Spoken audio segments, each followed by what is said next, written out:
बार आता है, देखिए कई बार रिपीट भी हुआ है। आचार्य रामचंद्र शुक्ल का संक्षिप्त जीवन परिचय देते हुए उनकी रचनाओं पर प्रकाश डालिए। या फिर ऐसे प्रश्न बन के आ सकता है, आचार्य रामचंद्र शुक्ल के व्यक्तित्व और कृतित्व पर प्रकाश डालिए। आचार्य रामचंद्र शुक्ल का जीवन परिचय दीजिए तथा उनकी एक रचना का नाम लिखिए। तो ऐसे प्रश्न बन के आएगा और यहाँ पे आपको मैंने उत्तर लिखा है, ऐसे ही आपको उत्तर लिखना है। तो यहाँ पे जीवन परिचय, कृतियाँ और इससे इस पार्ट से जितना भी गद्यांश आपका इंपॉर्टेंट है, 3 ही गद्यांश बताऊंगा और वो आपका 100% एग्जाम में वो फंस जाएगा। ठीक है, तो यहाँ पे जीवन परिचय है। आचार्य रामचंद्र शुक्ल हिंदी साहित्यकार के ऐसे देदीप्यमान नक्षत्र हैं जो पाठक को अज्ञान रूपी अंधकार से दूर हटाकर ज्ञान के ऐसे आलोक आलोक में ले जाते हैं। बेसिकली ये इसका उत्तर है जो यहाँ पे लिखा है, आचार्य रामचंद्र शुक्ल के व्यक्तित्व और कृतित्व पर प्रकाश डालिए, जो 2009 में आया है। तो उसका उत्तर लिखा हुआ है यहाँ पे। ऐसा इस बार नहीं आने वाला है, आचार्य रामचंद्र शुक्ल का जीवन परिचय ही और उनकी रचना ही आएगी। ठीक है, तो अगर ऐसा प्रश्न आ जाता है तो उसके लिए यहाँ पे आंसर मैंने लिखा है कि उनके व्यक्तित्व और कृतित्व पर प्रकाश डालिए। ठीक है, तो ये लिखा हुआ, आचार्य रामचंद्र शुक्ल हिंदी साहित्यकार के ऐसे देदीप्यमान नक्षत्र हैं जो पाठक को अज्ञान रूपी अंधकार से दूर हटाकर ज्ञान को ऐसे आलोक में ले जाते हैं जहाँ विवेक और बुद्धि का सुखद साम्राज्य होता है। शुक्ल जी एक कुशल निबंधकार तो थे ही, वे समालोचना और इतिहास लेखन के क्षेत्र में भी अग्रगण्य थे। इन्होंने अपने काल के ही नहीं अपितु वर्तमान के भी लेखक और पाठक दोनों का ही पर्याप्त मार्गदर्शन किया है। तो ये इसका उत्तर हो गया। बेसिकली हमें यहाँ से देखना है कि जीवन परिचय, तो देखिए जीवन परिचय कैसे लिखना है, जो जैसे एज इट इज़ लिखा है इतनी सारी बातें लिखनी है आपको। हिंदी के प्रतिभा संपन्न मूर्धन समीक्षक एवं युग प्रवर्तक साहित्यकार आचार्य रामचंद्र शुक्ल का जन्म 1884 ईस्वी में बस्ती जिले के अगोना नामक ग्राम में हुआ था के एक संभ्रांत परिवार में हुआ था। इनके पिता चंद्रबली शुक्ल मिर्जापुर में कानूनगो थे। इनकी माता अत्यंत विदुषी और धार्मिक थीं। इनकी प्रारंभिक शिक्षा दीक्षा अपने पिता के पास जिले के राठ तहसील में हुई और इन्होंने मिशन स्कूल से मिथता 73वीं 10वीं की परीक्षा उत्तीर्ण की। मिशन स्कूल से इन्होंने अपने मिशन स्कूल से, यहाँ पे गलत लिखा हुआ, इन्होंने अपने मिशन स्कूल से 10वीं की परीक्षा उत्तीर्ण की। गणित में कमज़ोर होने के कारण ये आगे नहीं बढ़ सके।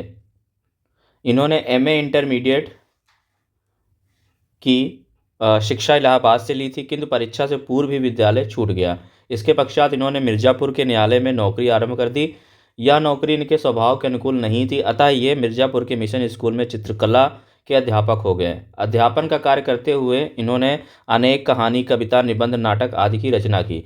इनकी विद्वता से प्रभावित होकर इन्हें हिंदी शब्द सागर के संपादक कार्य में सहयोग के लिए श्याम सुंदर दास जी द्वारा काशी नागरी प्रचारणी सभा में ससम्मान बुलवाया गया।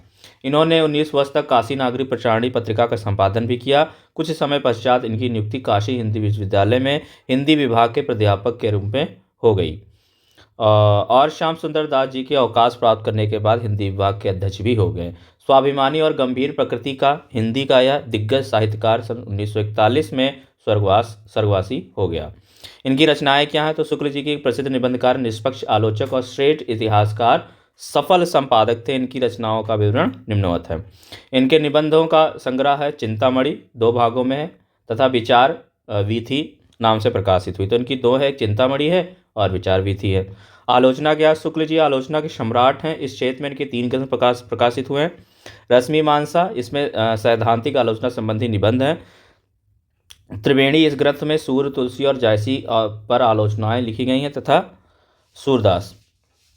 ठीक है, और इनका इतिहास क्या है, युगीन प्रवृत्तियों के आधार पर लिखा गया इनका हिंदी साहित्य का इतिहास हिंदी के लिखे गए सर्वश्रेष्ठ इतिहासों में से एक है।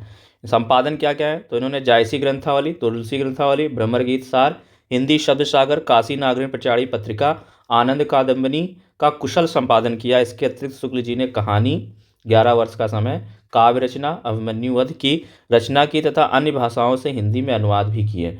इनमें मेगस्थनीज का भारतवर्षीय विवरण, आदर्श जीवन, कल्याण का आनंद, विश्व प्रबंधन, बुद्ध चरित्र आदि प्रमुख हैं।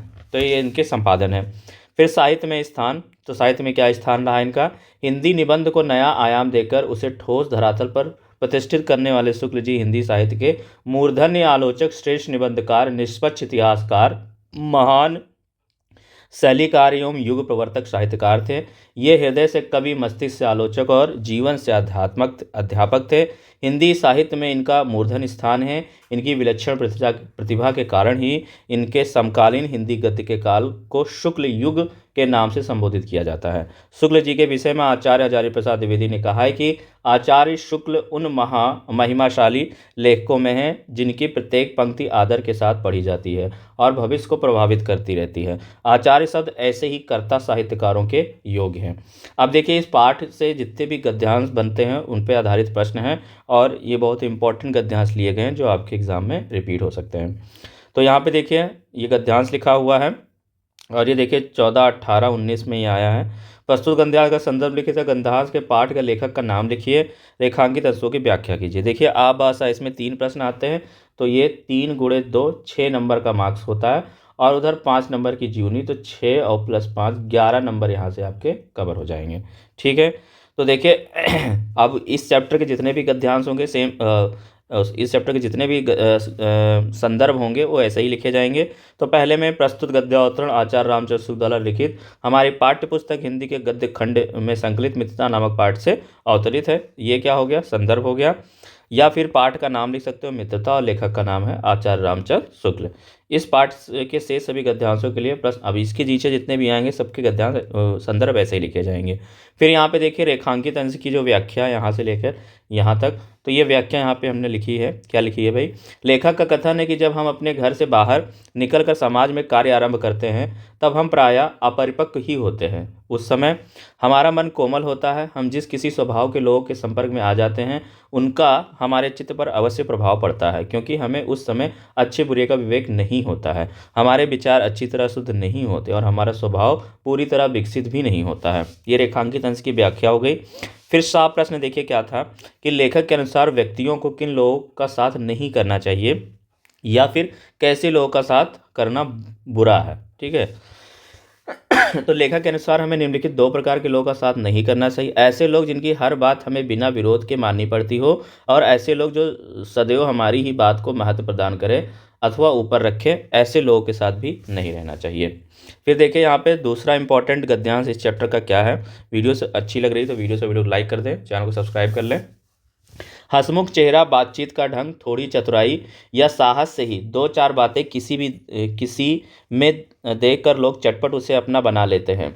हम लोग यह नहीं सोचते कि मैत्री का उद्देश्य क्या है तथा जीवन के व्यवहार में उसका कुछ मूल्य भी है। यह बात हमें नहीं सूझती कि यह एक ऐसा साधन है जिससे आत्मशिक्षा का कार्य बहुत सुगम हो जाता है। एक प्राचीन विद्वान का वचन है, विश्वास पात्र मित्र से बड़ी भारी रक्षा होती है।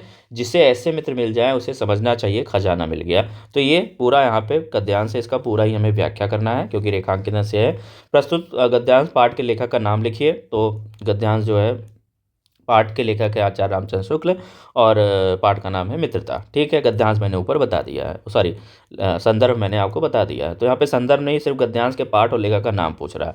रेखांकित अंश की व्याख्या तो व्याख्या यहाँ पे लिखी हुई है कि शुक्ल जी कहते हैं कि मित्र बनाते समय हमें यह सोचना चाहिए कि जिस व्यक्ति को हम मित्र बना रहे हैं उस व्यक्ति को मित्र बनाकर क्या हम अपने जीवन के लक्ष्य को प्राप्त कर सकते हैं। क्या उस व्यक्ति के अंदर वे सभी गुण विद्यमान हैं जिनकी हमें अपने जीवन के लक्ष्य को पाने में आवश्यकता है।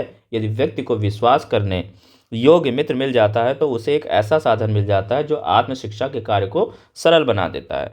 एक प्राचीन विद्वान का वचन है कि विश्वास पात्र मित्र हमें पग पग पर सचेत करता है।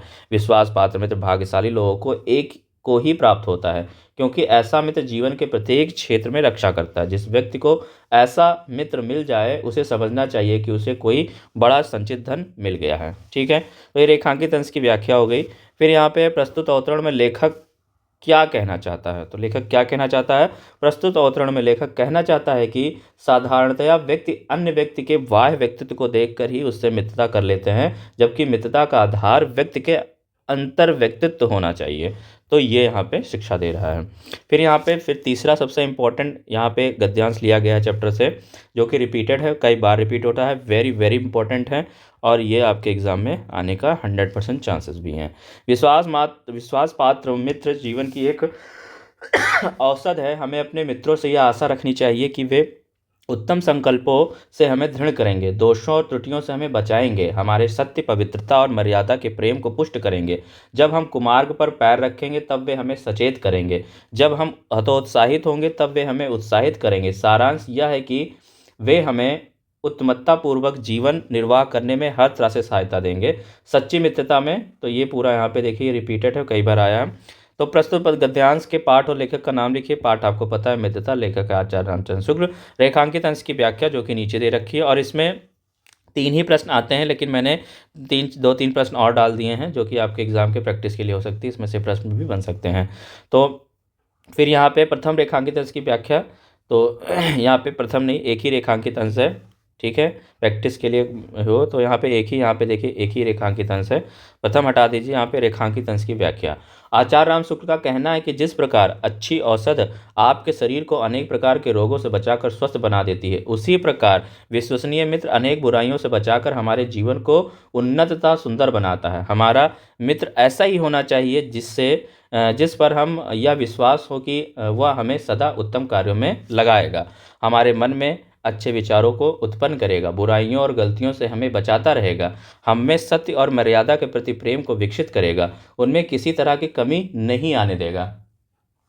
यदि हमें बुरे मार्ग पर चलेंगे तो वह हमें उससे हटाकर सन्मार्ग पर चलने की प्रेरणा देगा, और जब कभी हम उद्देश्यों के प्रति निराशा उत्पन्न होगी तो वह आशा का संचार कर अच्छे कार्यों के प्रति हमारा उत्साह बढ़ाएगा। निष्कर्ष रूप में कहा जा सकता है कि विश्वासी मित्र हमें गरिमा के जीवन यापन करने में प्रत्येक संभव सहायता प्रदान करेगा, जिससे हम सुविधा एवं सम्मानपूर्वक जी सकें। ठीक है, तो फिर अगला प्रश्न यहाँ पे क्या था भाई, रेखांकित अंश के बाद है प्रस्तुत अवतरण में शुक्ल जी क्या कहना चाह रहे हैं। तो यहाँ पे देखिए, प्रस्तुत अवतरण में शुक्ल जी अच्छे और विश्वास पात्र मित्र के महत्व को प्रकट करते हुए कहा है कि ऐसे मित्र में गुण दोष की परख होती है, धैर्य एवं स्नेह होता है, तथा ऐसा मित्र ही जीवन को सफल बनाने में सहायक होता है। लेखक ने विश्वास पात्र से ही मित्रता करने की प्रेरणा दी है। ठीक है, फिर यहाँ पे देखिए अगला प्रश्न क्या है, दूसरा, व्यक्ति को अपने मित्रों में कैसी उम्मीद रखनी चाहिए। तो अपने मित्रों से कैसी उम्मीद रखनी चाहिए, व्यक्ति को अपने मित्रों से यह उम्मीद रखनी चाहिए कि वे उन्हें उत्तम कार्यों की ओर प्रवृत्त करेंगे, मन में अच्छे विचारों को उत्पन्न करेंगे, बुराइयों और गलतियों से उन्हें बचाएंगे, सत्य, पवित्रता और मर्यादा के प्रति प्रेम को विकसित करेंगे, सन्मार्ग पर चलने की प्रेरणा देंगे तथा निरुत्साहित होने पर उत्साहित करेंगे। ठीक है, फिर तीसरा प्रश्न यहाँ पे क्या है, लेखक ने सच्ची मित्रता के लिए कौन कौन से उपमाएं दी हैं। तो देखिए, लेखक ने सच्ची मित्रता को निम्नलिखित 3 उपमाएं की तुलना दी है।